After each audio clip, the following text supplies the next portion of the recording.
अस्सलामुअलैकुम जी, good morning everybody, how are you, क्या हाल है। अच्छा, अजीबो गरीब बातें होती है ना यहाँ हमारे यहाँ पाकिस्तान में, और कराची में तो एक स्टेप हम आगे ही होते हैं। तो लेटेस्ट बात ये है कि कराची में जराइम की सूरत हाल यहाँ तक पहुँच गई है कि पुलिस के आला अफसरान खुद डकैती कराने लगे हैं, खुद करने भी लगे हैं। एक्चुअली ये आप एक्सपेक्ट करें ना कि इनकी जेरे सरपरस्ती कुछ हो रहा होगा, तो जेरे सरपरस्ती तो हो ही रहा है। एक जेरे तरबियत डीएसपी है जिसकी बड़े बड़े इन्फ्लुएंशल्स के साथ तस्वीरें हैं, मतलब कहाँ तक उसकी रसाई है ये हम आपको दिखाएंगे तो आपको पता लग ही जाएगा। वो ना सिर्फ डकैतियाँ करा रहा था बल्कि खुद भी भाई सरपरस्ती के लिए जाया करते थे कि कोई छोड़ ना दे कोई चीज नहीं। और जो चीजें उठाई हैं क्या उसके बाद पूरा रिकॉर्ड आएगा कि नहीं आएगा, तो मैं जरा खुद भी जाके नजर डाल, मैं जरा चेक करूं कि तो किसने कितने थैलों में कितनी रकम डाली है, कितना सोना डाला है, ताकि फिर बराबर से डिविजन हो सके और मैं अपना हिसाब किताब जो है वो ठीक से लगा सकूं। ये अफसानवी बात लगती है लेकिन ये हकीकत है। गुज़श्ता दिनों पुलिस पार्टी ने, और ये एक वाकया सामने आया तो फिर एक रिकॉर्ड है जो निकलकर मंजर आम पर आया है। पुलिस पार्टी ने औरंगी टाउन में ताजिर के घर से 1 करोड़ 90 लाख रुपए और 60 तोले सोना समेत दीगर कीमती सामान लूटा। वाकई की सीसीटीवी वीडियो सामने आई तो इसमें डीएसपी की गाड़ी भी नजर आ रही है। अब यहां से लोगों के कान 60 यस मैंने 60 का 60 तोले सोना। डीएसपी की गाड़ी नजर आई, यहां से कान खड़े हुए लोगों के। पुलिस की तहकीकाती कमेटी बैठी, रिपोर्ट तरतीब थी, 13 सफहात पर मुश्तमिल रिपोर्ट सामने आई। पुलिस छापे को डकैती करार दिया गया। पता चला कि जेरे तरबियत डीएसपी की सरबराही में डकैती में पुलिस अफसरान और अहलकार ही मुलव्विस हैं। पता ये लग रहा है ना कि जैसे कोई बहुत ही कोई इंटेंस किस्म की मूवी होगी, और ऐसी हमने शायद मूवीज वगैरह देखी भी हो, but not really. I don't know who took inspiration from हुम, लेकिन मूवियाँ भी होती हैं और एक्चुअली रियलिटी में भी यही हो रहा है। और आपको बता दें कि रिपोर्ट की रोशनी में एसएसपी साउथ इमरान कुरैशी को ओहदे से हटा दिया गया है और ज़ेरे तरबियत डीएसपी उमैर तारिक को गिरफ्तार कर लिया गया है। और कराची पुलिस के एहलकार पहले भी भत्ताखोरी, कलील मुद्दती अगवा, स्ट्रीट क्राइम, इन सारी चीज़ों में तो मुलव्विस रहे हैं, लेकिन इसको फिर भी ज़रा अब in light of what has just happened तो ये तो छोटे मोटे क्राइम्स आप इनको मानेंगे। अब देखें कहाँ तक बात पहुँच गई है। तो लेकिन 19-20 ग्रेड अफसर का इस तरह डकैती की मुनज़्ज़म वारदात करना बता रहा है कि अवाम पुलिस पर एतमाद करने पर क्यों तैयार नहीं है।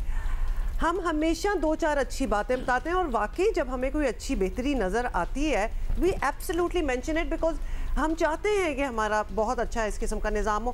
फिर ऐसी कहानियां आ जाती हैं, ऐसी न्यूज़ आ जाती है, हम तो चाहते सारे हैं किए कराए कि हम पुलिस की कुर्बानियां का भी जिक्र करें। ये फर्स्ट लाइन ऑफ डिफेंस है, हम करते हैं। हमें इनके शोहदा का एहतराम भी है, जो लोग जख्मी हुए हैं, जिनके जो बेवाएं हैं, जो यतीम हैं, जिन पुलिस वालों ने अपनी जानों का नजराना पेश किया है, उनका एहतराम अपनी जगह। लेकिन ऐसी काली भेड़ें हैं जो इस महकमे का नाम बदनाम कर रही हैं, हाँ, इस सूबे का नाम बदनाम कर रही हैं, इस शहर का नाम बदनाम कर रही हैं। और हमने कितनी बार अब्दुल्ला इसी फोरम पे मेंशन किया कि पुलिसिंग कितनी थैंकलेस जॉब है। मतलब 24-24 घंटे की ड्यूटियां होती हैं, तनख्वाहें उस तरह मिल नहीं रही होती हैं, टाइम पे मिल नहीं रही होती हैं। वी फील फॉर देम और हम इसका जिक्र करते हैं, और फिर इस किस्म की खबरें जब आ जाती हैं तो फिर सारी जो अच्छाइयाँ कमाई होती हैं। अच्छा जी, एक ताज़ा फुटेज थी और मैं प्रोग्राम से पहले देख रहा था और फिर मैंने हमारे नुमाइंदा खुसूसी अफजल डोगर साहब यहाँ बैठे हैं, मैंने उनसे पूछा यही वाली फुटेज कि कब की है। ये वाली फुटेज है जिसमें ज़ेरे तरबियत डीएसपी उमैर तारिक साहब जो हैं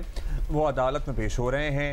महंगे से महंगा वकील इनकी खिदमत को दस्तयाब है, जाहिर है उसको फीस देंगे, वो इनका केस लड़ेगा, तो आप अंदाजा तो लगा ही सकते हैं कि कितने पैसे होंगे इनके पास। देखिए प्रॉपर काम किया होता है इन्होंने, ये पैसे शैसे बना लिए होते हैं ना, क्योंकि पता होता है कि कल को पकड़े गए तो फिर ऑब्वियसली अपने आप को छुड़वाना भी तो होगा कहीं से। So he is walking pretty, he is alright कि ठीक है निकल आऊँगा। और बदनामी का क्या है, वो तो हो ही जाती होती है, लोग भूल जाएंगे 2-4 दिनों में। At least this is what it seems. और ये मुझे ज़ेरे तरबियत डीएसपी का नहीं समझ आ रहा। ज़ेरे तरबियत डीएसपी हैं लेकिन इनको मराद जो हैं वो एक कदम आगे बढ़कर दी गई थी। क्या एग्जैक्टली होता रहा है? अफजल नदीम डोगर साहब हमारे साथ मौजूद हैं, हमारे नुमाइंदा खुसूसी हैं। डोगर साहब, मतलब this is sort of unbelievable as well कि ये कैसे हो सकता है कि एक पुलिस का ज़ेरे तरबियत अफसर है, किसी एहलकार की हम बात नहीं कर रहे, किसी सिपाही की बात नहीं कर रहे, ये अपनी टीम के साथ जाता है, छापे नहीं मारता, डाके मारता है। बिल्कुल ऐसे ही है एक्चुअली। बुनियादी तौर पे कहने को तो ज़ेर तरबियत डीएसपी थे। ज़ेर तरबियत डीएसपी ने जो काम करना होता है ना, बेसिकली किसी वो अपने सीनियर अफसर के साथ कुछ मखसूस अरसा होता है कई महीनों का, जिस पे उसमें काम करना होता है उसको, हाँ, और बेसिकली सीखना होता है उसमें, लर्निंग करनी होती है। तो ये वो अफसर हैं कि जिनको ज्वाइन करते ही बाकायदा तौर पर पूरा एक सेटअप दे दिया गया। सेटअप से मतलब ये कि अब दरख्शां गिजरी थाने में डीएसपी दरख्शां का दफ्तर है, डीएसपी दरख्शां को वहाँ से बेदखल करके वो दफ्तर इनके हवाले किया गया, गाड़ी प्रॉपर इनके हवाले की गई। इसी तरीके से इनको गनमैन फराहम किए गए, जो कि मैं समझता हूँ कि ज़ेर तरबियत डीएसपी को शायद नहीं होते। फिर इसने क्या किया कि उस इलाके में साउथ में जो क्रिमिनल्स थे, 4 से 5 क्रिमिनल्स जिसमें बरतरफ पुलिस वाले हैं, ड्रग डीलर हैं, वो तमाम के तमाम इन्होंने अपने साथ मिलाए, जो कि इनको पॉइंटेशन करते थे, निशानदेही करते थे। और ये पहले शुरुआत में तो साउथ की हद तक इन्होंने वारदातें की, जिनके अच्छा इसमें बात ये होता है कि हम बात कर रहे होते हैं कि हमें सबूत चाहिए, सबूत के बगैर हम खबर नहीं दे सकते, सबूत के बगैर हम उसके खिलाफ कोई कार्रवाई नहीं कर सकते थे। ये तमाम शवाहिद जो हैं उन जगहों पे ले जाते थे। सीसीटीवी कैमरा जो होते हैं मेन, आस पड़ोस के सीसीटीवी कैमरास जो है वो कर लेते थे। मेन बात ये कि कोई बंदा इनकी दस्तरस में वहाँ पहुँचे, इनको अपना वो करे नहीं, ये डीएसपी खुद अपनी गाड़ी में, इसके अलावा जो रिपोर्ट्स आई हैं सीसीटीवी कैमरास की, उसमें एसएसपी जो हैं साउथ के, इनकी जो गाड़ी थी ये भी अपने पास ये लेकर जाते थे उन कार्रवाइयों में। पुलिस मोबाइलें थानों की, बोर्ड बेसन थाने की पुलिस मोबाइल, आपका डिफेंस थाने की गिजरी की मोबाइल लेकर जाते थे, लेकिन उनकी जो नंबर प्लेट्स हैं उनको छुपा देते थे। जहाँ गिजरी या बोर्ड बेसन थाना लिखा है वहाँ पर अखबार से टेप लगा देते थे। क्या? और अखबार लगा दिया उसके ऊपर तो नजर नहीं आएगा कि ये किस थाने की पुलिस मोबाइल। Very nice. तो अब प्लानिंग हो रही है, पूरी प्लानिंग के साथ जाते हैं। पब्लिक टैक्स पे मनी से जो सामान खरीदा गया है, ऐसे तो हो नहीं सकता क्योंकि ये अंडर ट्रेनिंग है, ये आए हैं और एक सिस्टम इनके लिए बनना स्टार्ट हो गया। मैं बात वो कर रहा था अभी ऑफ एयर में ही कि देखें हम बड़ा वो हैं कि इलेक्शन कमीशन ने बड़ा सेटअप दे दिया है, इलेक्शन के लिए माहौल बड़ा साजगार बना दिया है। कतई तौर पे ऐसा कुछ नहीं है। कराची में, सिंध में वही तमाम एसएसपी, वही तमाम जो पुलिस अफसरान, वो पोस्टिंग उनकी मौजूद है। अब इससे अंदाज़ा लगाएं कि वज़ीर आला हाउस के, वज़ीर आला के जो ख़ास उनके सलीम बाजारी, वो उनके ये भतीजे हैं और इनको इंतहाई प्रोटोकॉल के साथ पुलिस में भर्ती किया गया। पब्लिक सर्विस कमीशन के रिकॉर्ड में साबिक आप बात कर रहे हैं, साबिक की बात कर रहा हूं मैं, सॉरी, वो और उनके ये हल्के से हैं बाजारी, और उनको खास तौर पे भर्ती किया। जो मैं बात करना चाह रहा था वो ये कि पब्लिक सर्विस कमीशन जिसके बिहाफ पे इन्होंने कहा कि हमने बिल्कुल शफाफ तरीके से इनको भर्ती किया है, उसमें ये फेल हो चुके थे इम्तिहान में। दोबारा किसी और को बिठा के वो इम्तिहान दिलाया गया। उसके बाद जो है वो मुराद अली शाह जो वज़ीर आला थे साबका, उन्होंने मुबैना तौर पर जो पब्लिक सर्विस कमीशन के लोग बताते हैं कि दबाव डालने के बाद इनको वो किया, और आज भी रिकॉर्ड मौजूद है वहाँ इनकी फाइल में, जिसमें एक मेंबर ने उसके ऊपर एतराज़ किया था और इनको रिजेक्ट किया था, लेकिन इनको इंडक्ट किया गया और भर्ती किया गया, और उसके बाद आज आपके सामने है सारी सूरत हाल। और जो प्रोटोकॉल इसको एक ज़ेरे तरबियत, मैं बताऊं, डीआईजी उस वक्त इरफान बलोच साहब थे, इत्तफाक से मैं उनसे मिलने के लिए गया हुआ था। वहाँ ये 3 डीएसपी आए तारफ़ कराने के लिए कि आज ये इंडक्ट हो रहे हैं और ये ज़ेरे तबीयत डीएसपी ज्वाइन कर रहे हैं कराची साउथ पुलिस को, तो उनमें ये भी शामिल थे। मैंने तस्वीरों से पहचाना इनको। तो आप मिले हुए हैं। मैं उनसे उस मुलाकात, पहली ही जो उनकी ज्वाइनिंग थी उस मुलाकात में मौजूद था। वहाँ उनको 15 मिनट का लेक्चर डीआईजी इरफान बलोच ने दिया कि ये करना है, ये करना है, यूं करना है, पूरा प्रॉपर तरीके से।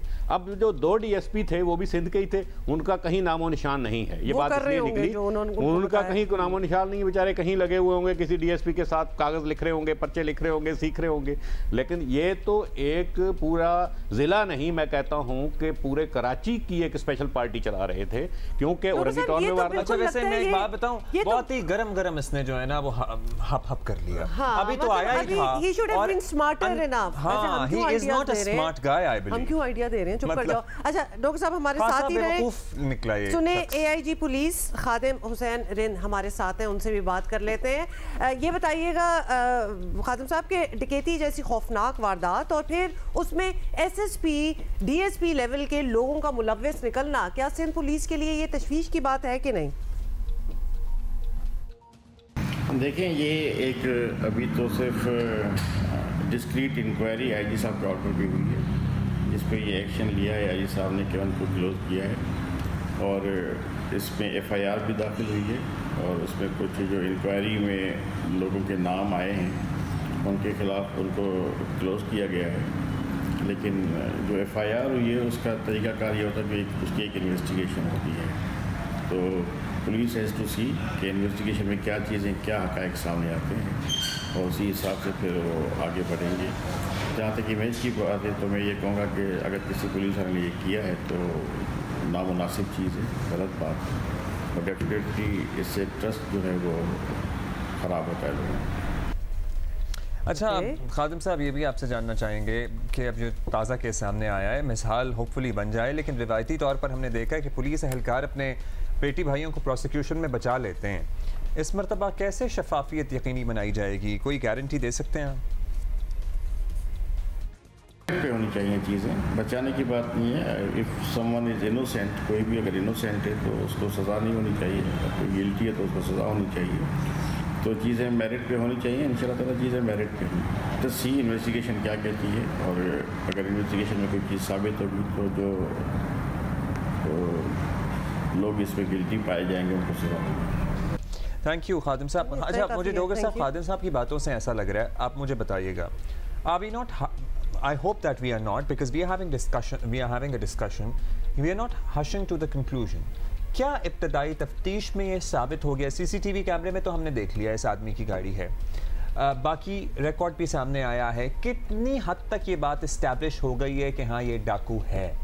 देखिए, एक वारदात जो, क्योंकि जो AIG साहब है ना, वो अभी तक तजब्जुब में ही है, वो अभी तक इब्हाम है उनको कि अभी तो हमें तफ्तीश करेंगे तो पता लगेगा, और किसी इनोसेंट को तो नहीं हम करेंगे। बुनियादी तौर पे इसमें इतनी बड़ी वारदात में रिमांड लंबा मिलना चाहिए था। 1 दिन का रिमांड मिला, आपके सामने है सूरत हाल, इतना असरअंदाज, फिर एक वकील, इतना महंगा तरीन वकील, और वो बड़े धड़ल्ले से मकसद इसको इस तरीके से वो कर रहा है, सारा मलबा वो SSP पे डाल रहे हैं। भाई SSP भी अगर कह रहे थे तो बात ये कि SSP कह रहे थे डकैती करो जाके, SSP तो छापे मारने के लिए भेज रहे थे ना इनको, उनके पास जो इन्फॉर्मेशन थी उस पर फील्ड में उनको भेज रहे, SSP तो नहीं जाएगा।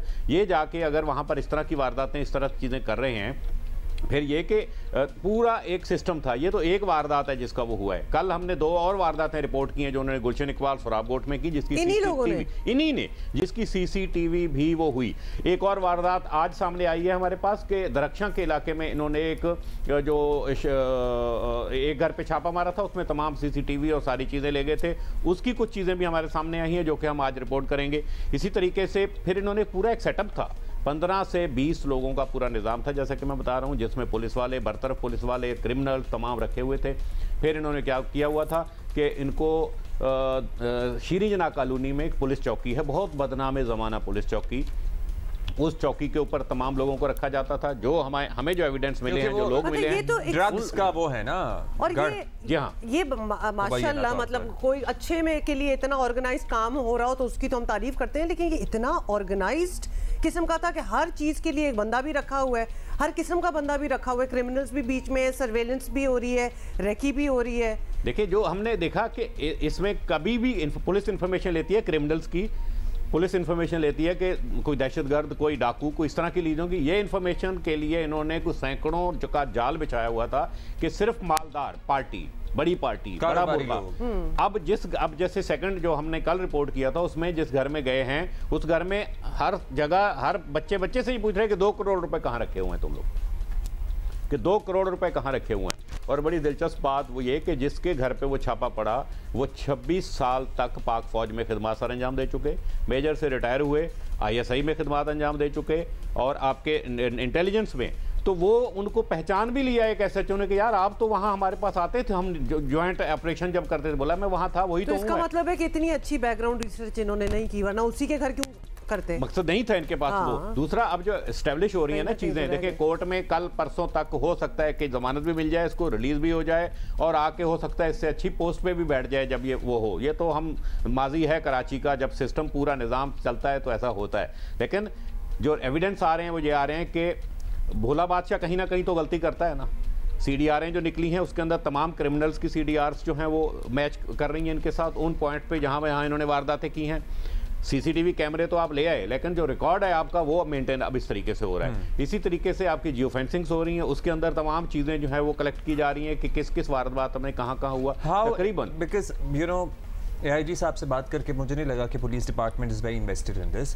मे बी आईजी साहब के लेवल पे कोई वाकई सीरियसनेस होगी। हाउ इन्वेस्टेड इज, हम बात करने को आईजी साहब ने एक सीरियसनेस ये हुई है कि मैंने रात से उनसे पूछा तो इनको जो है वो इमीडिएट जो है वो इनके ओहदे से जो है वो मुअत्तल कर दिया गया है, इनको सस्पेंड कर दिया गया है। और इसके अलावा मजीद महकमाना जो कार्रवाई है, पहली चीज होनी ही थी ना। एक आई एम सॉरी टू से, मैं किसी पे इल्जाम नहीं लगा रही, लेकिन एक आई वॉश भी हो सकता है ना कि जल्दी से पहले इसको थोड़ा। लेकिन कल तक ये एस्टेब्लिश नहीं थी कि महकमाना कार्रवाई भी हो रही है या नहीं हो रही है। FIR दर्ज होने के बाद FIR कट गई है तो एटलीस्ट होगा जरा बरतरफ, तो मतलब उसको जरा मुअत्तल तो करेंगे या कुछ इसकी सब। ये तो जो निगरान हुकूमत है वो कितनी सीरियस है?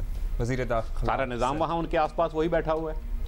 वजीर आला सिंध, निगरान वजीर आला सिंध, वजीर दाखिला सिंध अगर चाहें कुछ एक्शन लेंगे, लेकिन जाहिर है ये सारा आर्जी होगा।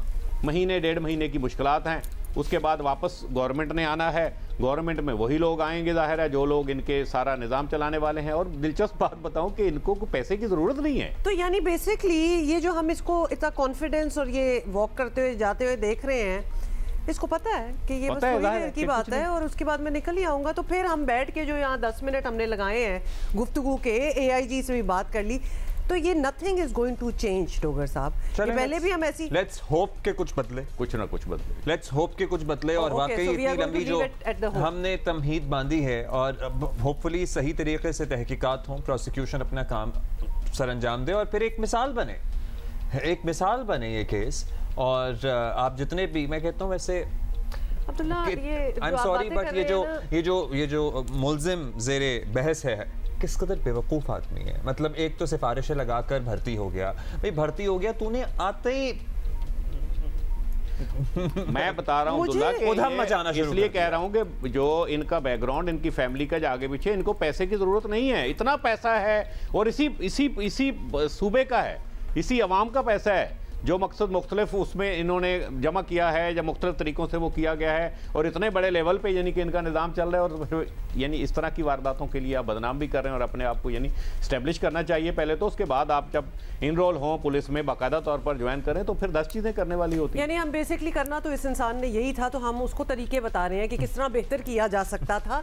Having said that, लेकिन ये लेसन है, इसके बाद आने के बाद हो सकता है कि इनके पैटर्न डिफरेंट हो जाएंगे, कुछ और कोई तब्दीली आ जाएगी, कोई न्यू एज, कुछ AI टाइप सीन हो जाएगा। I don't think anything is going to change and I don't even think he so आगे चलकर बात करेंगे। मुझे तो लगता है कि वो बड़ा स्मार्ट है, उसने का इंतजार क्या करें। We'll try to get in touch with वज़ीर दाखिला सिंध as well कि उन्होंने क्या इस मामले में कार्रवाई की है अगले घंटे में और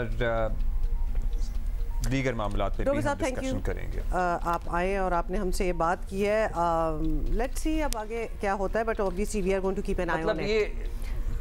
हंसी भी आती है, अफसोस भी होता है, रोना भी आता है। ये क्या हाल है, ये क्या मामलात हैं वैसे कि पुलिस अफसर जो है अभी ज़ेरे तरबियत पुलिस अफसर है, अभी जुमा 4 दिन उसे हुए नहीं है। जुमा 4 दिन हो जाते ना तो बात थी, हुए नहीं है। उसने आते ही शहरियों के घर में डकैतियां मारना शुरू कर दी। शहरी कौन से हैं जो अपने घरों में 60 कारोबारी लोगों के घरों में होते ही हैं करोड़ों और सोना भी कुछ मिल भी गया वापस, कुछ मिला वापस उन्हें, सोना पैसे 85 लाख गायब है, बाकी कुछ मिला, सोना मिल गया, जो जेवर मिल गया, सोना कुछ मिल गया, पूरा नहीं मिला, पूरा कहाँ मिलेगा, जाहिर है इधर-उधर हो गया होगा।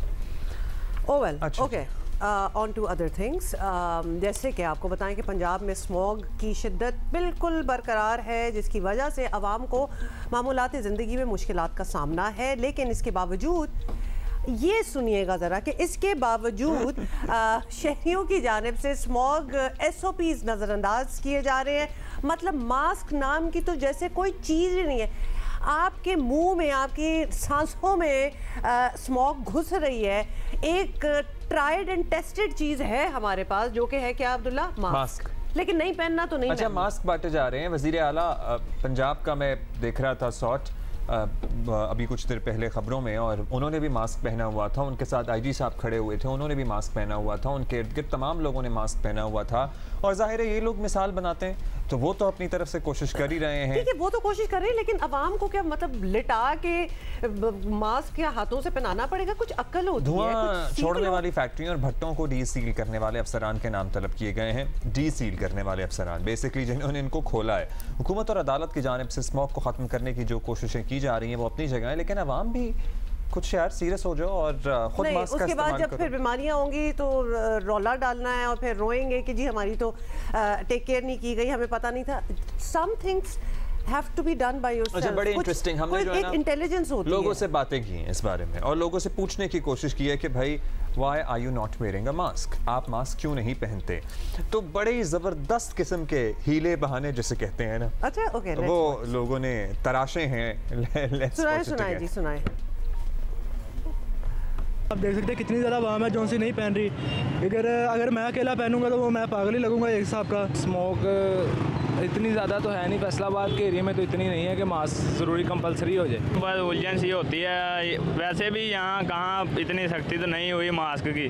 मास्क पहन के वैसे ही सांसबंद होता है और इधर फैसलाबाद की जो इंतज़ामिया है वो इस बात पे कोई भी अमल दरामद जो है वो नहीं करवा रही। स्मोक वगैरह ज़रूर है, इसके जो भी इंतजाम है वो तो फैसलाबाद की जो इंतज़ामिया है, जो जिम्मेदारान है, उन्होंने ये काम करवाने हैं ना। बेहतर तो यही है कि हमें मास्क पहनना चाहिए। ये स्मोक से गला ख़राब, सांस लेने में मुश्किलात होती है। नहीं, मास्क पहनने की ज़रूरत ही नहीं है। पैर बार बंदे गुजराना तो शहर है, कोई मकसद कोई रोना नहीं, मास्क पहनते ही नहीं, नाल साग उड़ता है साडा। नहीं, हम यंग लड़के हैं, हमें ज़रूरत नहीं। वैसे वो ज़रूरत उनको होती है जिनकी एज 50 से अबव हो जाए। जितनी पोल्यूशन है, मास्क बहुत ज़रूरी है, खासतौर बाइक के लिए तो बहुत ज़रूरी है। बस वैसे ही गलती से पहना नहीं।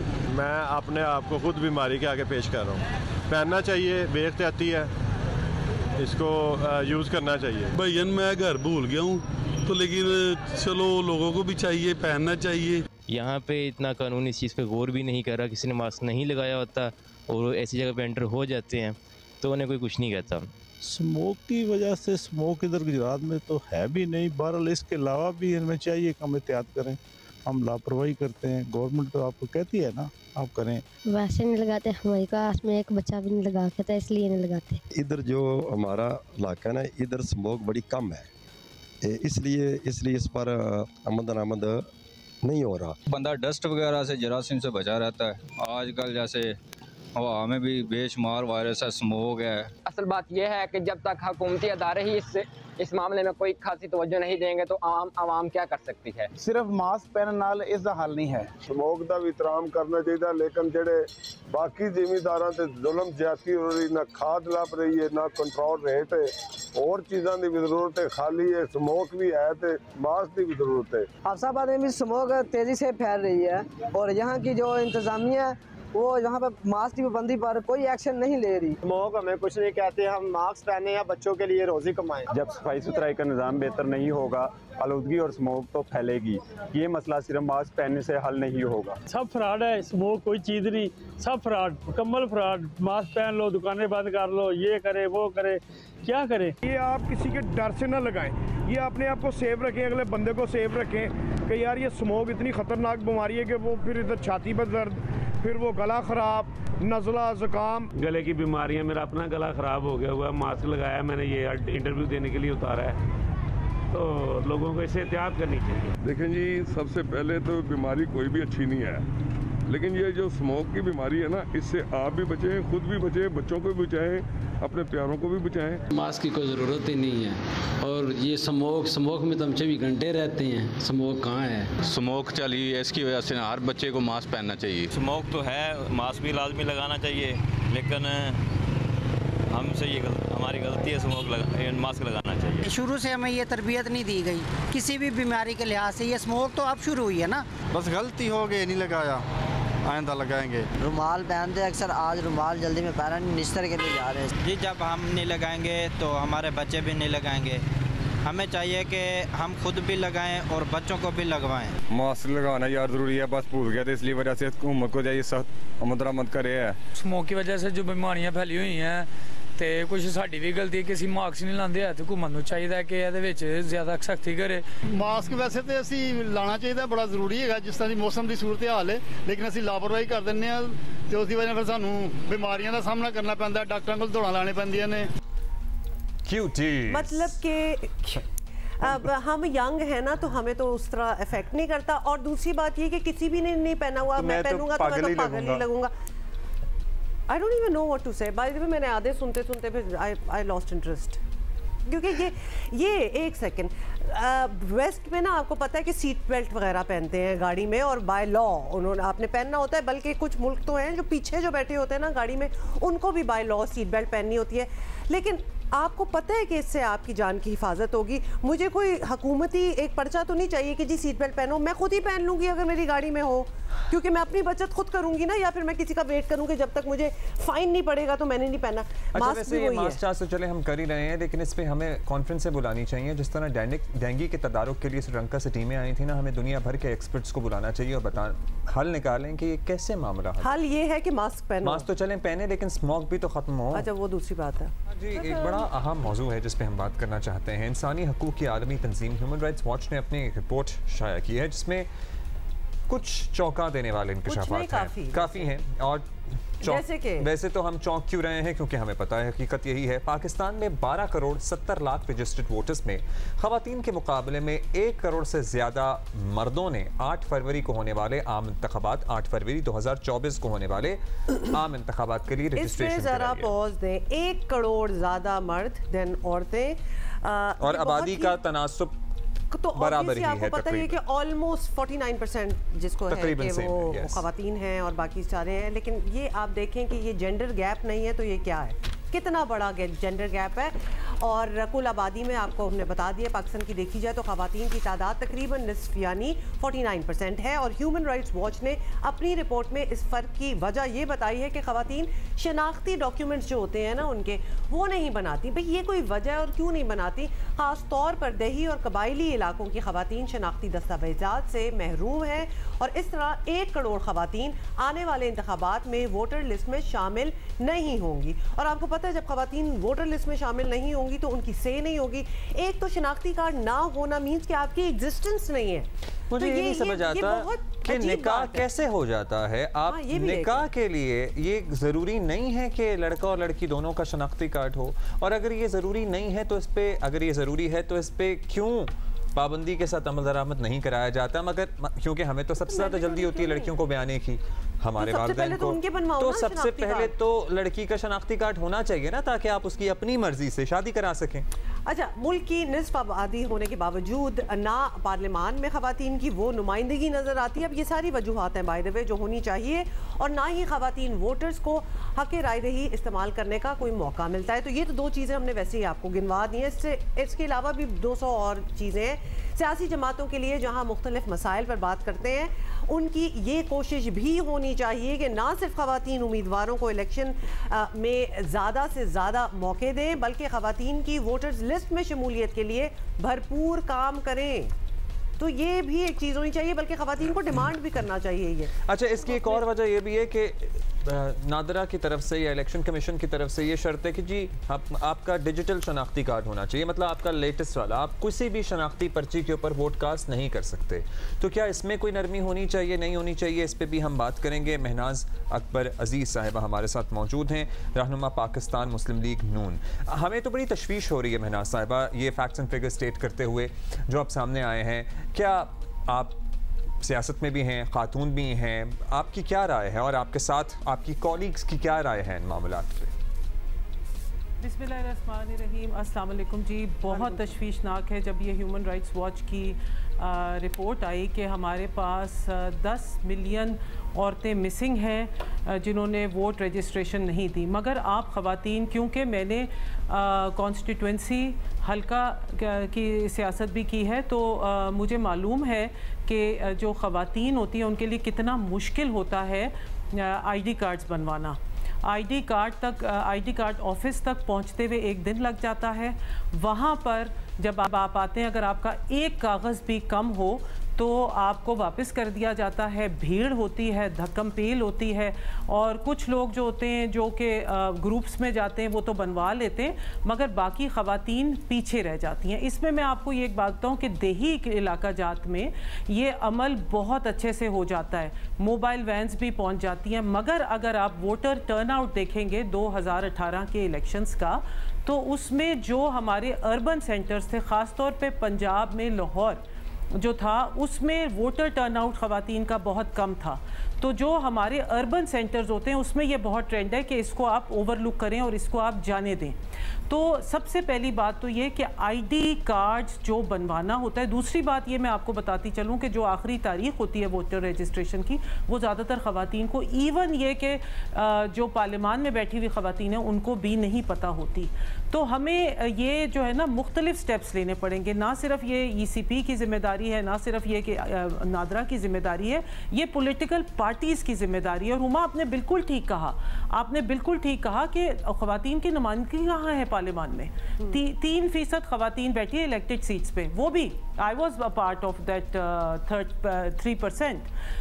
We are all accidental when we are elected into the parliament. मतलब मेरे मियाँ नाअहल हो गए तो मैं पार्लियामेंट में आ गई, तो सारा कुछ हो गया। तो ये है महनाज साहिबा, sorry I am cutting you of their, with the same token जब आप लोग पार्लियामेंट में आते हैं और 3% आपने बताया है, क्या पॉलिटिकल पार्टीज की ये प्रायोरिटी होती है फॉर द नेक्स्ट इलेक्शन और फॉर एनीथिंग एल्स के ख़वातीन को ज़रा इस फील्ड में लाया जाए, या फिर जब ये इलेक्शंस हो जाते हैं पता चल जाता है कि विमेन वोटर टर्नआउट बहुत कम था लेकिन अब तो हो गया, आगे चलो, ये कंसिडरिंग कि आपकी टॉप टियर लीडरशिप में तो खुद एक खातून है मरियम नवाज साहिबा, तो ये प्रायोरिटी भी होती है to work on it?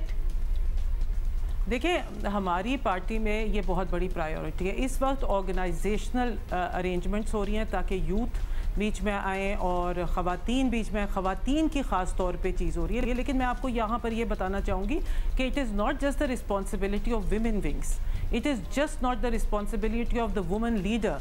This is a mindset, this is the patriarchal mindset, this is the male mindset of our political system जो कि दिहाइयाँ लगेंगी इसको बदलते हुए।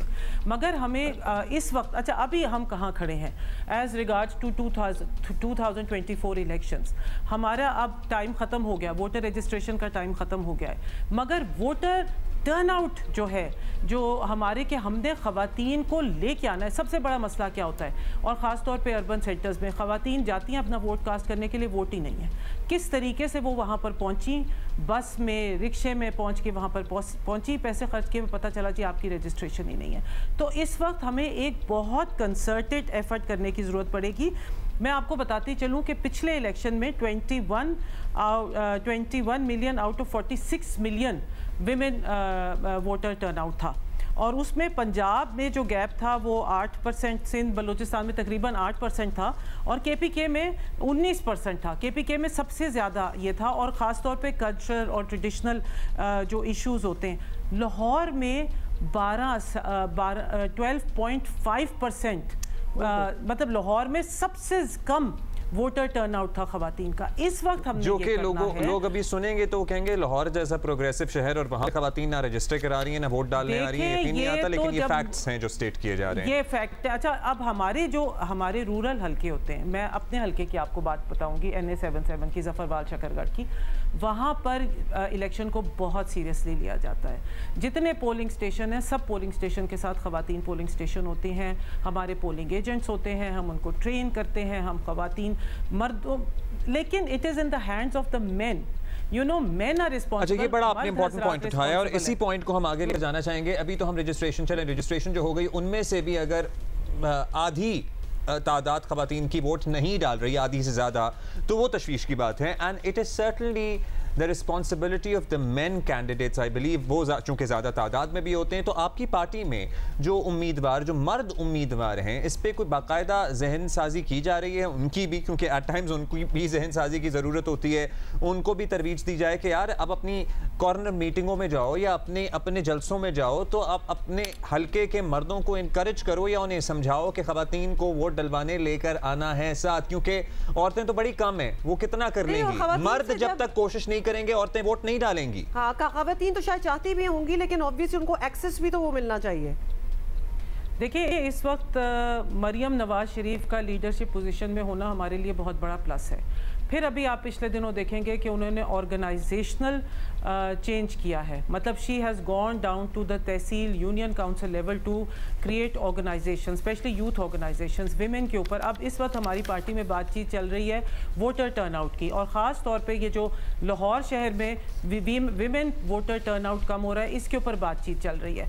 अच्छा होता क्या है, देखिए एक और मैं आपको बात बता दूँ, हम लोग तो बहुत शोर मचा रहे हैं कि लोकल बॉडीज़ होने चाहिए। लोकल बॉडीज़ की एब्सेंस में ये काम बड़ा मुश्किल होता है। ठीक है, अच्छा अब ये कि आपने माइंडसेट, आप हर पार्टी का अपना हर इंडिविजुअल कैंडिडेट का अपना एक माइंडसेट है regarding how they are managing their constituency. It's a very male dominated thing. आदमी जाते हैं और कम्युनिटीज़ के साथ राब्ता करते हैं। जलसे में जब एक मर्द, आप ये देखें ना कि ओनली 3% आर इलेक्टेड विमेन जी, तो कॉन्स्टिट्यूंसी में तो मर्द ही है ना खड़े हुए, तो वो उनका क्या इंटरेस्ट है खवातीन, वो मर्दों से कहेंगे कि अपनी खवातीन को ले आओ वोट कराने के लिए। तो ये जो माइंडसेट है, लेकिन now is the time, we can't wait कि जी इलेक्शन 2024 हो जाए और फिर हम इसके ऊपर जाके बात करें। हमें thank you so much for being with us. Now is the time आप कह रही हैं, हमें तो लगता है कि इट्स अबाउट टाइम, क्योंकि पहले जब हमारे पास स्टैट सामने होते हैं, हमें हमारी पास्ट हिस्ट्री बता रही होती है कि अब बदलना है, तो then why are we waiting for the next election, you know. अब तो कुछ हफ्ते ही रह गए हैं, तो ये काम तो बहुत अरसे से शुरू हो जाना चाहिए था। और हमारी दही इलाकों में खवातीन are so much more progressive that way, अगर देखा जाए वोट डालने के मामले में। और ऑस्ट्रेलिया के लिए पाकिस्तान टेस्ट स्क्वाड के खिलाड़ी इस्लामाबाद पहुंच गए और आज 10 बजे यानी थोड़ी ही देर में रावलपिंडी क्रिकेट स्टेडियम में कैंप लगेगा। इमामुल हक, फहीम अशरफ शादी की वजह से कैंप में शिरकत नहीं कर रहे हैं, उनकी शादी है। हाँ, फहीम की भी शादी है। हाँ, मतलब और ये फहीम की मेहंदी के what is he wearing, like on the head, you mean head gear. और साथ ही आपको बताते हैं हसन अली और मोहम्मद वसीम जूनियर जुमे को कैंप में शामिल होंगे और दौरा ऑस्ट्रेलिया के लिए नवीद अकरम चीमा टेस्ट स्क्वाड के मैनेजर होंगे। ये सारी न्यूज़ जो आई है हमारे पास, हम आपको बता रहे हैं because people are so invested in cricket. Mansoor Rana बतौर असिस्टेंट मैनेजर टेस्ट स्क्वाड के साथ होंगे पाकिस्तानी दस्ता। 28 नवंबर को इस्लामाबाद से लाहौर और फिर 30 नवंबर को लाहौर से लंबी फ्लाइट लेकर ऑस्ट्रेलिया रवाना होगा। ऑस्ट्रेलिया में होगी बहुत गर्मी और वहाँ गर्मी भी है।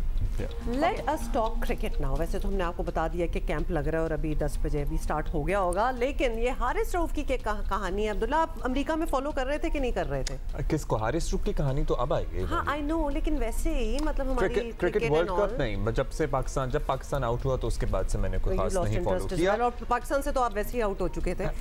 तो हारिस रऊफ की बात कर लेते हैं। आपको बताएं कि हारिस रऊफ का दौरा ऑस्ट्रेलिया पर जाने से इनकार बड़ा मामला बन गया है और बज़ाहिर हारिस रऊफ और पाकिस्तान क्रिकेट बोर्ड अब आमने सामने आ गए हैं। और ये इशू उस वक्त सामने आया जब चीफ सेलेक्टर वहाब रियाज 18 रुकनी कौमी स्क्वाड का ऐलान कर रहे थे और उस दौरान उन्होंने हारिस रऊफ के कौमी टीम के साथ ना होने पर वजाहत पेश की थी। क्या कहा था? रिमाइंडर। हारिस रऊफ से जब 2 दिन पहले बात हुई थी तो ही गेव हिज कंसेंट कि he will play test cricket for Pakistan, लेकिन कल रात में उन्होंने अपना माइंड चेंज किया है and he doesn't want to be part of this Australia test series. Haris से हमारी कल बात हुई and he was worried about कि जी मुझे कोई फिटनेस इश्यूज़ ना हो, ये ना हो, वर्कलोड वगैरह। तो मैं, मोहम्मद हफीज़ जो टीम डायरेक्टर हैं, वो उनके साथ बैठे हैं और हमने उनको हर तरीके से फैसिलिटेट करने की कोशिश की है। इवन के इस टूर पे जो अगर खुदा न खास्ता वो उनका फेलियर भी होता, परफॉर्मेंस ना होती, तो वो भी एज अ चीफ सेलेक्टर में एक्सेप्ट करने को तैयार था। फिटनेस को लेके हमने जो हमारे कंसल्टेंट हैं फिजियो, उनसे हमने बात की और उन्होंने हमें ये बताया कि इनको ऐसी कोई इंजरी या कोई ऐसा इशू नहीं होगा, लेकिन basically he pulled out at the last moment. Wahab Riaz के बाद पीसीबी की director communication and media Aliya Rasheed साहिबा ने भी हमारे प्रोग्राम में हारिस रऊफ के अमल को बिलाजवाज़ करार दिया। तो प्लेयर पाकिस्तान के लिए अवेलेबल नहीं है या वो उस पर नखरे करेगा तो ये अच्छा मैसेज नहीं है। और हम उस पर उनको क्लियर कट ये बताएंगे कि लीग्स खेलने के लिए प्लेयर सिर्फ नहीं है, उनका हक है, वो ज़रूर खेलें, लेकिन जहाँ भी पाकिस्तान की नेशनल ड्यूटी आपकी आएगी वहाँ पे तो आपको आना चाहिए। अब ये तो ज़्यादती है कि प्लेयर सेंट्रल कॉन्ट्रैक्ट का हिस्सा भी हों और फिर ये कहें कि हम अपनी मर्ज़ी से चूज़ एंड पिक करेंगे। पाकिस्तान ने जब आपको आवाज़ दी है ना तो आपको आना पड़ेगा। अगर आपको कोई इंजरी नहीं है, आपका फिजियो बताता है कि आप 100% फिट हैं, लेकिन आप टेस्ट क्रिकेट नहीं खेलना चाहते, तो ये फिर एक तकलीफ दह बात है, क्योंकि पाकिस्तान ने आपको सेंट्रल कॉन्ट्रैक्ट दिया है, इज़्ज़त दी है, नाम दिया है, आप यहीं से बने हैं। इनको खेलना चाहिए और इनको अपनी बॉलिंग रेड बॉल क्रिकेट में भी इम्प्रूव करनी चाहिए। आप ये नहीं कर सकते, क्योंकि फिर हर बंदा ये चाहेगा कि हम सिर्फ 4 ओवर वाली क्रिकेट खेलें। अच्छा, जीपीसीबी की जानिब से रद्द-ए-अमल सामने आने के बाद ये मामला जो है अब हारिस बमुकाबला वहाब नहीं बल्कि हारिस बमुकाबला पीसीबी बन चुका है, क्योंकि ये जवाज़ अपनी जगह मौजूद है कि अगर आपका मुल्क आपको किसी सर्विस के लिए बुला रहा हो और आपको इंजरी नहीं, तो फिर मना करने की कोई रीजनिंग नहीं समझ आती ना कि आप क्यों मना कर रहे हैं। अब हारिस की टेस्ट सीरीज में आदम दस्तयाबी वाइट बॉल क्रिकेट से भी महरूम कर सकती है, जैसा हमने by the way Mohammad Aamir के साथ अब्दुल्ला यादी आपको देखा हुआ है। और इसके अलावा बैनुल अक़वामी लीग्स के लिए NOC भी रोका जा सकता है। बहुत सी चीज़ें हैं that could happen. You know, the fact is that he doesn't think that he is mentally or physically fit. But if the board is calling him, आप ये भी negotiate कर सकते हैं कि मैं जाऊँगा and I'll see what conditions are, और हो सकता है मैं मैच ना खेल पाऊँ, लेकिन आप दस्तयाब तो हों उस टूर पे। मगर अगर आप यही कह दें कि मैं जाऊँगा ही नहीं, so that rings a bell. Certainly. Nobody else has a problem, only him. दूसरी तरफ पाकिस्तान क्रिकेट बोर्ड का माजी भी कुछ ऐसा रहा है जहां शुएब अख्तर से लेकर नसीम शाह या एहसानुल्लाह की इंजरी तक को मिसमैनेज किया जाता रहा है, जिससे क्रिकेटर्स के करियर पर काफ़ी असर पड़ा है। ये भी बात हकीकत है और हारिस रऊफ वाले इशू पर बेहतर है कि सब फरीक मिलकर कुछ हल निकालें। बोर्ड और खिलाड़ियों के लिए वाज़ेह उसूल तय होने चाहिए। It is high time. Test cricketer Aqib Javed साहब हमारे साथ मौजूद हैं। सबसे पहला इनसे सवाल बिल्कुल मैं यही समझना चाहती हूँ, बिकॉज कोई player, thank you so much for joining us, कि कोई प्लेयर को एक आपकी नेशनल ड्यूटी हो वो बुलाए और आप रिफ्यूज़ कर दें फॉर वॉट एवर रीज़न, और यहाँ तो कोई खैर रीज़न भी हमें सही नहीं नज़र आ रहा, तो इस इनकार की कोई जस्टिफिकेशन हो सकती है? कैन यू जस्ट रिफ्यूज़ कि जी नहीं जाना? देखिए आजकल सारे लोग ही मुल्क की ज़रूरत है और हारिस को जो है ना टेस्ट मैच के लिए अपने आप को अवेलेबल कर देना चाहिए। देखिए लॉजिक की बात करें, एक प्लेयर है जो पिछले 1 साल से टीम मैनेजमेंट ने, क्रिकेट बोर्ड ने, उस खुद प्लेयर ने फोकस ये कि उसने वाइट बॉल क्रिकेट के ऊपर फोकस करना है, 50 ओवर है और T20 है। ऑल ऑफ अ सडन आप उसको कह रहे हैं कि आप टेस्ट मैच खेलें। देखिए टेस्ट मैच खेलना ख्वाहिश नहीं हो सकती, उसकी एक ट्रेनिंग होती है। जिसने 1 साल से नहीं कोई 4 डे मैच खेला, आप उसके ऊपर क्यों प्रेशर डाल रहे हैं कि आप ऑस्ट्रेलिया में जाके टेस्ट मैच खेलें, जो कि आपको पता ही है ऑस्ट्रेलिया में वो लंबी लंबी बारियां लेते हैं और 25-25, 30-30 ओवर कराने पड़ते हैं एक बॉलर को। और दूसरा एक वो भी मैंने एक मजाक की समझूंगा उसको कि जी आप जाएं, आप खेलें, सिर्फ 10 से 12 ओवर कराएं। इसका मतलब ये है कि आप टेस्ट मैच नहीं खेलने जा रहे, आप एक कंप्रोमाइज्ड बॉलर को कह रहे हैं कि आप टेस्ट मैच खेलें और 10 से 12 ओवर कराएं, और बाकी कौन कराएगा सारा दिन 90 ओवर्स। तो आई थिंक ये ज़्यादती है हारिस के साथ, जिस तरह से पोर्ट्रे उसको किया जा रहा है। क्योंकि जिस तरह से वहाब रियाज ने एक प्रेस कॉन्फ्रेंस की है, उसमें अपनी ही प्रेस कॉन्फ्रेंस अपनी ही बात पर कॉन्ट्राडिक्ट कर रहे हैं। एक तरफ कह रहे हैं हमने डोमेस्टिक के जो परफॉर्मर हैं उनको इज्जत देनी है, और उनकी इज्जत अब किधर गई कि आप एक प्लेयर ने साल से कोई 4 डे नहीं खेला, आप उसको पुश कर रहे हैं कि आप टेस्ट मैच के लिए खेलें। और उन बच्चों का जो सारा साल 4 डे क्रिकेट में जान मारते हैं, धूपों में गर्मियों में क्रिकेट खेलते हैं, जब वो टॉप करते हैं, परफॉर्म करते हैं, तो उनका हक का क्या बनेगा? अच्छा, ये आपने कहा ये ख्वाहिश नहीं हो सकती कि एक बाकायदगी से ट्रेनिंग होती है, तो बाकी जो स्क्वाड जा रहा है वो पूरा साल टेस्ट ही खेल रहा था, वो भी तो नहीं खेल रहा ये था। मुझे इसकी वैसे अच्छा, आपको याद होगा वैसे आकिब भाई, अब हारिस रऊफ जो है वो ऑस्ट्रेलिया सीरीज़ में नहीं है, लेकिन अब जब आमिर ने टेस्ट खेलने से इनकार किया था तो उसके बाद वाइट बॉल के लिए उन्हें कंसिडर नहीं किया गया। हारिस के साथ भी ये हो सकता है, बल्कि ये भी हो सकता है कि बिग बैश वगैरह में NOC ही इनके कैंसिल कर दिए जाएं, करियर भी दाव पर लग सकता है। तो क्या हारिस को आपको लगता है कि ये फैसला करना एक्सपेंसिव पड़ सकता है?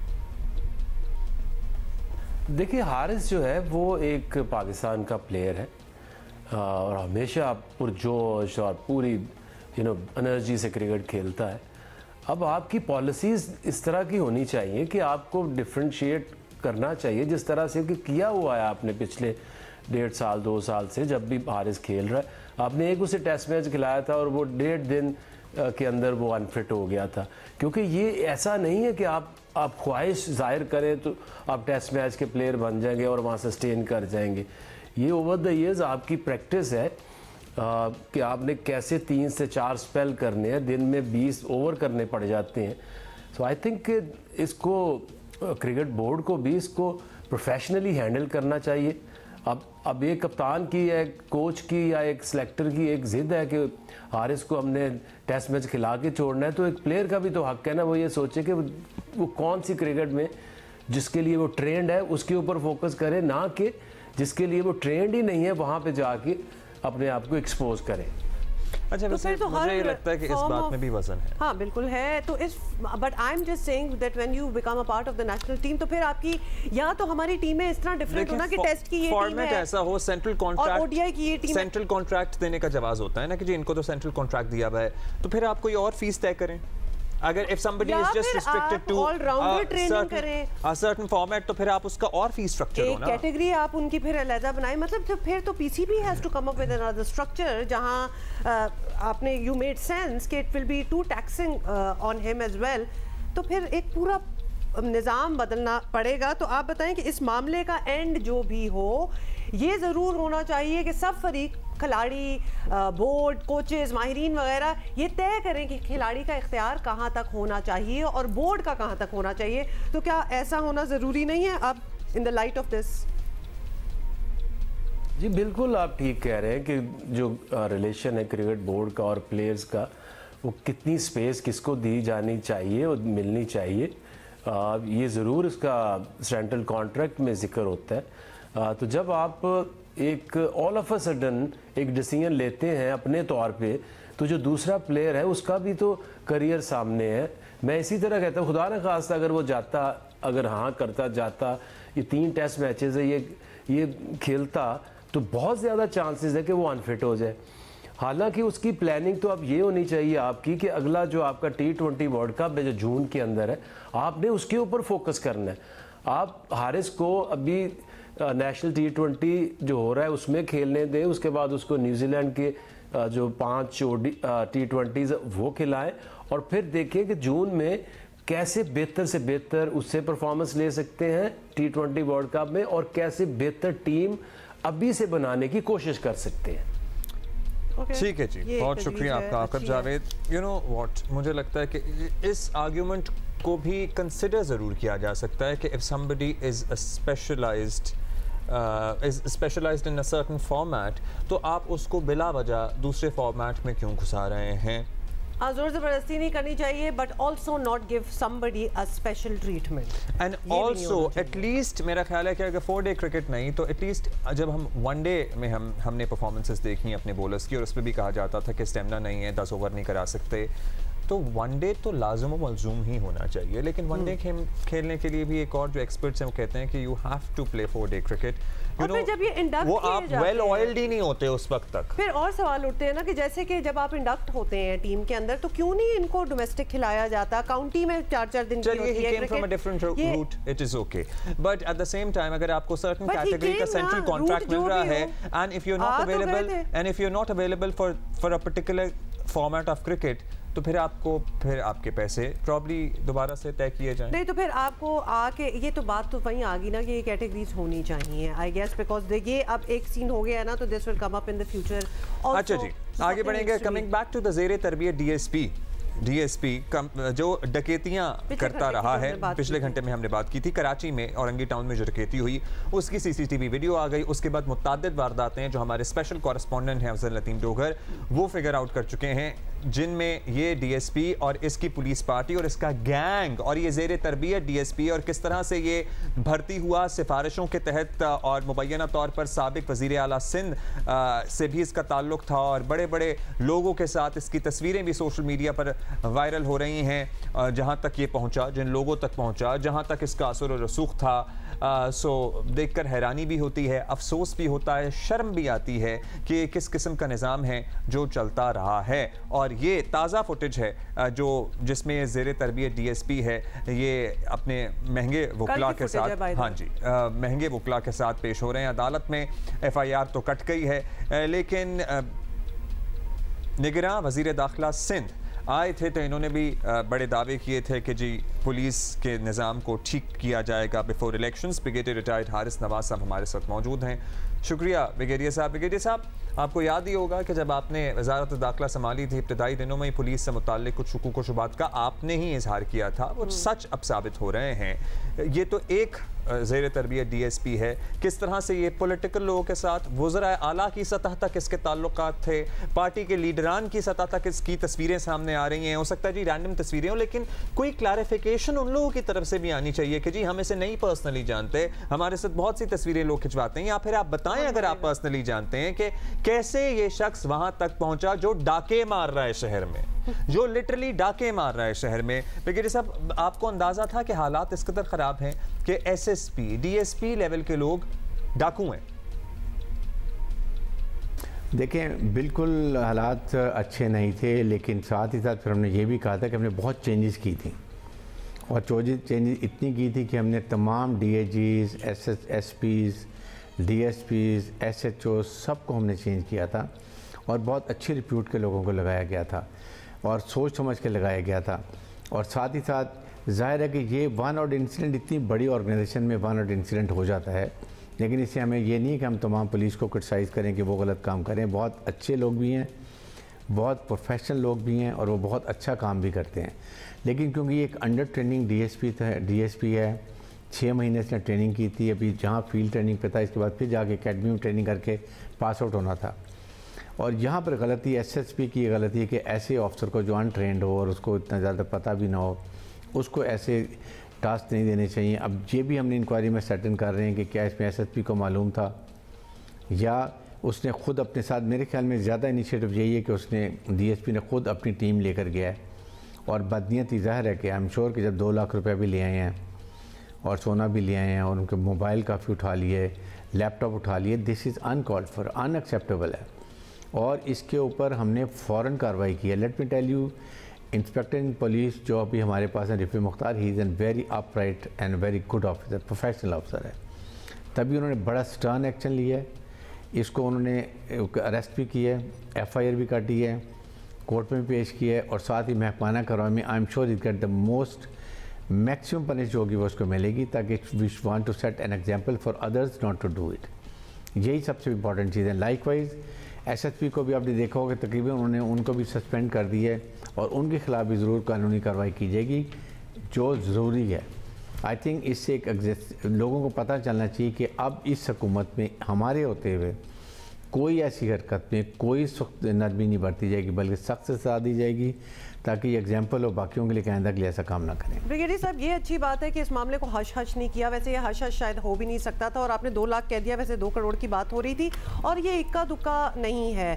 ये मामला जब से सामने आया है, इससे मिलते जुलते इशूज़ पहले भी आते रहे हैं, इसी ज़ेरे तरबियत DSP के मुतअद्दिद और ये ज़ेरे तरबियत, और आपका ये कहना है कि थोड़ी सी गलती थी कि उसको बड़ी जल्दी लगा दिया था। सर, ये लर्निंग ट्रेनिंग की बात नहीं है, this is a criminal mindset. वो आया ही इसलिए है कि उसने ये सब कुछ करना था, तो जिसकी ट्रेनिंग उसको चाहिए थी वो तो वो बड़ा अच्छा था, कर गया है। तो कराची हो या कच्चे का इलाका, पुलिस वाले खुद जराइम में मुलव्वस रहे हैं इन द पास्ट, ये हम देखते आए हैं। तो ये क्या निचले लेवल का इशू है? क्या लग रहा है आपको? पुलिस की क़यादत पर भी सवाल ऑब्वियसली उठ जाते हैं ना फिर ऐसी चीज़ों से। देखें, पुलिस की क़यादत इस वक्त तो बहुत अच्छी है, I am more than satisfied.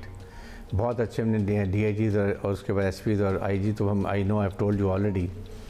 और कच्चे में माइनर क्योंकि इतनी ज़्यादा फोर्स स्प्रेड आउट होती है, वहाँ प्रॉब्लम हो जाते हैं। बट आपने देखा होगा 2-2.5 महीने में जब से हम लोग आए हैं, not a one single incident abduction का, रैंसम का, या पुलिस के लोगों को शहीद होने का है। और फिर नेशनल हाईवे ने ब्लॉक नहीं होने दी, क्योंकि हमने बड़ा क्लियर वार्न कर दिए थे तमाम सरदारों को कि अगर आपके एरिया में ऐसी कोई वारदात होती है, we will hold you responsible, और आपके ख़िलाफ़ हम FIR काटेंगे। नंबर 2, यस, ये एक इंसिडेंट से हमें कोई और ये नहीं कहना चाहिए कि सब लोग ख़राब हैं। बिल्कुल कोई सवाल मैं कहता हूँ कि सीनियर हमारे ऑफिसर पे नहीं आना चाहिए, ना आएगा। यस, SSP की गलती है, और उसको इसी तरह IG पुलिस ने उनको सस्पेंड भी किया है, और उनके खिलाफ महकमाना कार्रवाई होगी, और कार्रवाई सख्त होगी। इट इज़ नॉट लाइक कि हम छोटा सा माइनर पनिशमेंट दे के हटा देंगे, because we want to set कि आइंदा के लिए ऐसी गलती ना हो। जब भी सज़ा दी जाती है तो ये सोच समझ की जाती है कि इसका असर बाकी लोगों के ऊपर ट्रिकल डाउन होना चाहिए, और वो होगा, इसलिए इसके ऊपर कोई कॉम्प्रोमाइज़ नहीं होगा। I am myself monitoring it, IG police very strict, वो खुद इसको हैंडल कर रहे हैं। और इंक्वायरी भी आप देखेंगे, 19 को इंसिडेंट हुआ है, और 20 को सुबह पता चला है, 21 को पूरी कंप्लीट इंक्वायरी कर ली गई, उसकी रिकमेंडेशन के बेस के ऊपर डीआईजी वेस्ट ने की और आईजी पुलिस ने एक्शन लिया। तो I think we all should be satisfied कि इंशाल्लाह इसमें कोई कमी नहीं की जाएगी। अच्छा ब्रिगेडियर साहब, लास्टली आपसे ये जानना चाहेंगे कि आप ये एक केस तो सामने आ गया है, इसे मिसाल बनाना चाहिए, उम्मीद तो हम यही करेंगे, इसके साथ साथ पुलिस कल्चर में भी तब्दीली अब लाजिम है। क्या हो रहा है इस सिलसिले में? ज़ाहिर है आप लोग का एक लिमिटेड टाइम फ्रेम भी होता है, लिमिटेड अथॉरिटी भी होती है, but have you done something about it? देखें, इसमें बात ये है कि अगर हमने कमांड लेवल पे अच्छी चेंजेस की हैं और एक एक्शन भी ले लिया गया है, उसको डीएसपी को आपने देखा अरेस्ट भी कर लिया है, एफआईआर भी कट गई है, फौज से शायद हमेशा के लिए वो चला भी जाए।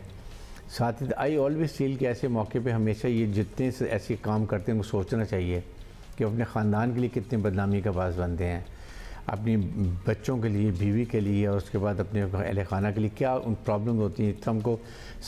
बहुत लोगों को जो होती है जो फैमिली फाइनेंशियल हार्डशिप्स हो जाती हैं, वो सोचने की बात होती है। इसीलिए आई थिंक आईजी पुलिस ने सब डीआईजीज़ को ऐसे बुला के कॉन्फ्रेंस भी की है, बड़ी सख्ती से बात की है। I think he is going to hold a durbar also, जिसमें ट्रुप से पूछेंगे कि उनको क्या प्रॉब्लम है, वाई दे डोंट थिंक।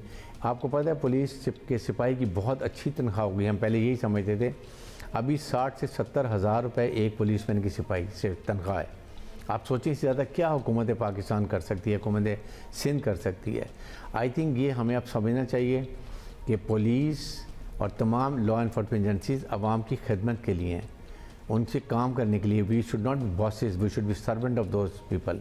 ये हमारा एटीट्यूड होने जो अभी मेरे ख्याल में हमने बड़ा क्लियर मैसेज दिया है। आई एम श्योर कि इस सज़ा के बाद बहुत लोगों को इससे सबक मिलेगा। होपफुली सज़ा भी मिल जाए सर। और ये पेटी भाइयों को बचाने की जो रिवायत चली आ रही है महकमा पुलिस में, ये इस मरतबा दम तोड़े और एक्चुअली सज़ा मिले और इसकी फिर एक्सटेंसिव तहकीकात भी हों। मेरा तो ख्याल ये है कि इसकी तहकीकात का मामला वहाँ से शुरू होना चाहिए कि ये भर्ती कैसे हुआ, किसने इसकी सिफारिश लगाई, कैसे इसने किसी और को अपनी जगह बिठाकर इम्तिहान दिलवाया, फिर किसने फ़ोन किया मुबैना तौर। जी ये डोगर साहब ने अभी हमें सारी तफसील बताई है। अफजल नदीम डोगर साहब ने, जो हमारे स्पेशल कॉरेस्पॉन्डेंट हैं, कि फ़ोन किया गया सियासी लोगों की तरफ से, आला ओहदेदारों की तरफ से कि इसको भर्ती करें। सो ये मामला तो And I'm sorry, जो एक फुटेज हम उसकी दिखाते हैं ना, वॉक करते हुए मास्क पहना हुआ and all that. No remorse on the face. None whatsoever, and also almost एक ढिठाई कि I'll be back. Yeah. मुझे ऐसा देख के लग रहा है ऐसी चीजें हमने बहुत पहले देखी हैं. It wouldn't be new. वैसे ये जो एक्सप्रेशन ऑन द फेस है ना, ये बहुत कुछ बता देता है। बॉडी लैंग्वेज एक पूरा सब्जेक्ट है और ये आप देखिएगा, अभी ये आएगा तो इसकी आंखों में, इसकी चाल चलन में आपको ये मुस्कुराहट में मुस्कुराहट है, इसको आपको ये नजर आ रहा ब्रिगेडियर साहब अभी ये कह रहे थे ना कि इन लोगों को सोचना चाहिए, अब्दुल्ला ब्रिगेडियर साहब का ये कहना था इन लोगों को सोचना चाहिए कि आगे इनकी फैमिली की बदनामी होती है, इनकी तो लगता है बदनामी नहीं, ये तो बना रहे हैं अपनी फैमिली। ये अंदर हम सब पे और सिस्टम पे हंस रहा है कि ये लोग बातें कर लें जो करनी है, मैं तो वापस आ जाऊंगा शायद। And you know, it might even happen. Anyway, we are not going to say that. Moving on, और जरा lighten the mood कीजिएगा। बहुत गुस्सा चढ़ा हुआ है इस वक्त, बहुत ज़्यादा। अच्छा, गुस्सा क्या चढ़ा हुआ है? अफसोस ज़्यादा है। मतलब हम तो आप तक हकाइक ही पहुंचाते हैं, हम अभी याद कर रहे हैं। हमें पता होना, सॉरी हम उधर ही फंस गए, या तो हमें पता होना कि there will be a change and a sustaining change, और अब बस ऐसा नहीं होगा। हम 8 साल से तो हम ये we are really taking this seriously, but all those who have pictures with him और जिनके बारे में बातें आ रही हैं, वो तो डिनायल हो जाएगा, वो भी आए और बताएं भाई कि ये कैसे पहुंचा है यहाँ तक। अच्छा, अभी हम बताने का मतलब होता है रिस्पॉन्सिबिलिटी लेना। यू थिंक कि कोई आके बताएगा हाँ जी इस तरह पहुंचा है। ये काउंसलिंग और एजुकेशन काउंसलिंग टाइम, आबदी साहब हमारे साथ मौजूद हैं। और आबदी साहब, आपको पता ही है आम जिंदगी के साथ साथ तमाम तिजारती और सनती और दीगर शोबाजात में तेज़ी से तरक्की हो रही है, डिजिटाइजेशन हो रही है, IT के इस्तेमाल, अब तो आर्टिफिशियल इंटेलिजेंस के इस्तेमाल के बायस बैनुल-अक़वामी यूनिवर्सिटियों ने जदीद डिग्रियाँ और कोर्सेज़ मुतारिफ़ करवाए हैं। तो प्लीज़ ज़रा गाइड करें कि आर्टिफिशियल इंटेलिजेंस और इस स्पेशलाइजेशन जो लोग हासिल करना चाहते हैं डिजिटाइजेशन में, वो क्या कर सकते हैं? यकीनन ये डिजिटलाइजेशन की वजह से जो हमारा वर्क प्लेस है, जो हमारी कमर्स एंड इंडस्ट्री है, वहाँ भी तेज़ी से चेंजेस आ रही हैं और जो एम्प्लॉयर्स हैं वो ढूंढ रहे हैं स्पेशलाइज्ड स्किल्स को, ढूंढ रहे हैं ऐसे अफराद को जिनके पास लेटेस्ट क्वालिफिकेशंस डिग्रीज़ हों, और उसमें वेस्ट ने तो तेज़ी से अपनी डिग्रीज़ को अपडेट कर लिया। There are brand new degrees, बड़ी रेलेवेंट डिग्रीज़ आ गई हैं, चाहे आप साइंस में हो, चाहे सोशल साइंस में हो, चाहे लॉ में हो, चाहे आर्ट्स में हो। पाकिस्तान में भी ये शुरू हो गया है और इंशाल्लाह ताला यहाँ भी डिग्रीज़ आ रही होंगी। इसमें से चंद जो डिग्रीज़ हैं जो कि आप मुख्तलिफ डिग्रीज़ पर टॉप अप कर सकते हैं, जैसे डेटा एनालिटिक्स और आर्टिफिशियल इंटेलिजेंस है, मार्केटिंग एनालिटिक्स है। उसके अलावा लॉ में देखें आप फोरेंसिक लॉ है, अकाउंटिंग में देखें आप इलेक्ट्रॉनिक्स अकाउंटिंग है, फोरेंसिक अकाउंटिंग है। इसी तरह आप इंजीनियरिंग साइड के ऊपर अगर आ जाएं तो ऑटोमेशन एंड आर्टिफिशियल इंटेलिजेंस की है। आप आईटी की तरफ आ जाएं तो cyber security and criminal investigation है, बायोमेट्रिक साइंस है। आप बायोलॉजी की तरफ आ जाइए तो क्लोनिंग टेक्नोलॉजी के ऊपर डिग्रीज़ हैं। आप अपने शोबे की तरफ आ जाएं तो डिजिटल फैशन है और डिजिटल ऑनलाइन एडिटिंग है। ये वो तमाम डिग्रीज़ हैं जो। थैंक यू आबदी साहब। मेरा ख्याल है थोड़ा सा कनेक्शन भी ऑफ हुआ आबदी साहब के साथ, but that's a lot. Like बहुत सी चीज़ें जो हैं आपको अब चेंज हो रही हैं, और आपको पता है कि वेस्ट ने, बहुत सी वेस्टर्न यूनिवर्सिटीज़ ने लिस्टें ऐसी जारी की हैं और बहुत से एक्सपर्ट्स ने भी, जो डिग्रीज़ लोग ले तो लेते हैं लेकिन उसके बाद उनका कोई ख़ास काम होता नहीं है। So people really need to. Karachi शहर अदबी और अलमी इल्मी सरगर्मियों का मरकज़ बनता जा रहा है, बड़े अरसे से है और माशाल्लाह कई सालों से ये सिलसिला चला भी आ रहा है और मजीद परवान भी चढ़ रहा है। और इस हफ्ते अदबी फेस्टिवल होने जा रहा है जिसका कराची वालों को बेसब्री से इंतज़ार होता है। बाय द वे आपको ये बता दें, this is the 5th edition Adabi festival का, और हर साल हम बड़े इंस्पायर्ड हैं इससे, और वी मेक श्योर कि आप लोगों को ज़रूर पता हो कि ये कब है, कौन कौन आ रहा है, क्या क्या होने वाला है। सो जल्दी से पहले आपको क्या मौज़ूआत हैं, कौन मुसन्निफीन हैं, कौन शोरा हैं, क्या सेशंस हैं, हो रहा है, ये बड़ा इंपॉर्टेंट है। 25-26 नवंबर को अमीना सैयद साहब हमारे साथ मौजूद हैं, जो कि founder and director of the अदब फेस्टिवल हैं, KLF की भी ये फाउंडर रही हैं। बहुत शुक्रिया आपका, welcome to the studio once again. हर साल माशाल्लाह आपसे मुलाकात होती है और इस मरतबा भी हो रही है। क्या मौज़ूआत हैं, क्या नया है जो इस मरतबा आप ऑडियंस के लिए लेके आ रही हैं द फेस्टिवल? इस साल वैसे तो जो हम हर साल करते हैं, बुक लॉन्चेस होती हैं, पैनल डिस्कशंस होते हैं, लेकिन इस साल ज़रा परफॉर्मेंसेस ज़्यादा हो रहे हैं म्यूज़िक के, और प्ले है, मुशायरा तो होता है, और पहली दफ़ा हम एक ओपन माइक सेशन कर रहे हैं जिसका नाम हमने रखा है let your hearts out. Lovely. तो उसमें हम एक मॉडरेटर होंगे, लेकिन जो भी पब्लिक से जो वहाँ लोग मौजूद हैं वो उस हॉल में आ जाएं, उनको मौका मिलेगा कि आप स्टेज पे आके 2-3 मिनट अपनी दिल की बात, अपनी दिल की भड़ास निकाल दें। अच्छा, ये बड़ा जबरदस्त है क्योंकि आपको पता है ना, हाइड पार्क लंदन में एक जगह बनाई हुई है जहाँ लोग जाके अपनी इस तरह दिल की बात, और उसमें बड़ी पॉलिटिसाइज भी हो जाती हैं बातें, लेकिन उसमें एक इंटेलेक्ट भी एक सामने आ जाता है कि what people are thinking and what their views are. So I hope that you guys will be open to anything that is said over there, क्योंकि फिर वो नो सेंसरशिप वाला होगा। Not at all. अच्छा, ये बताएं कि अभी नो कि ये ऐसा जगह होती है, ऐसी प्लेटफॉर्म होती है जहाँ बहुत सी इंटरेक्शन होती है, बाहर के बहुत से राइटर्स भी आते हैं, दीगर शहरों से भी आते हैं, बिल्कुल दीगर शहरों से भी आते हैं। तो उस हवाले से बताएं कि कोई नए लोग, नए चेहरे जो हों। जी, अमेरिका से डॉक्टर हसन अब्बास आ रहे हैं, वाशिंगटन DC से।